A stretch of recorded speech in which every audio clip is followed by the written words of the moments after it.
ফারহান ফাতেমা, আজ আমি তোমাদের রমজানের সবচেয়ে পবিত্র রাতের গল্প বলবো, যে রাত থেকে দুনিয়ায় আলোর শুরু হয়েছিল, মানুষ সত্য পথ চিনতে শুরু করেছিল। অনেক বছর আগে মক্কার পাহাড়ের কাছে ছিল হেরা নামের একটি গুহা। সেখানে আমাদের প্রিয় নবী হযরত মুহাম্মদ সাল্লাল্লাহু আলাইহি ওয়াসাল্লাম একা একা ইবাদত করতেন। তিনি মানুষের কষ্ট দেখে খুব দুঃখ পেতেন, অন্যায় আর মিথ্যা দেখে তার মন ভারী হয়ে থাকত।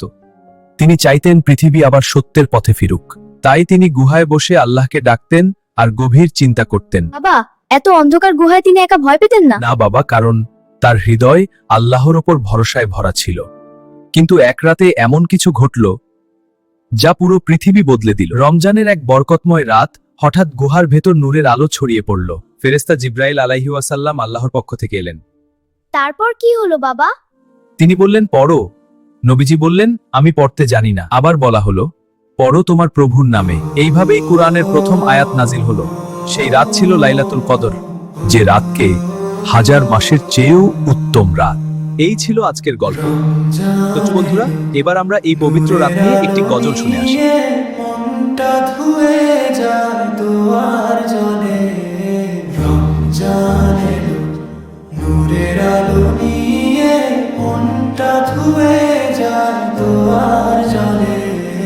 ক্ষুধার মাঝে ধৈর্য শেখায়, ভালোবাসা ভরে অন্তরে।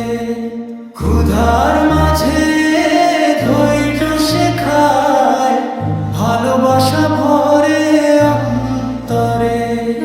মিথ্যা দূরে সত্য কাছে, হৃদয় জাগে আলোর তরে।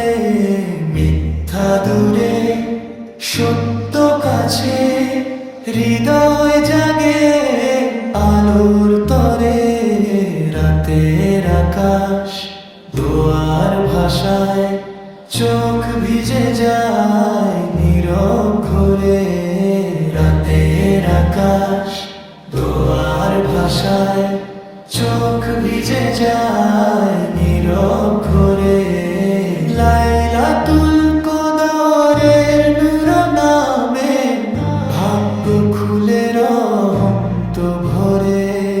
লাইলাতুল কদরের নূর নামে, ভাগ্য খুলে রহমত ভরে। হে আল্লাহ তুমি ডেকে নাও, ভালো পথে রাখো ঘিরে। হে আল্লাহ তুমি ডেকে নাও, ভালো পথে রাখো ঘিরে। রমজান মানে বদলে যাওয়া, হৃদয় ভরা শান্তি নূরে। রমজান মানে বদলে যাওয়া,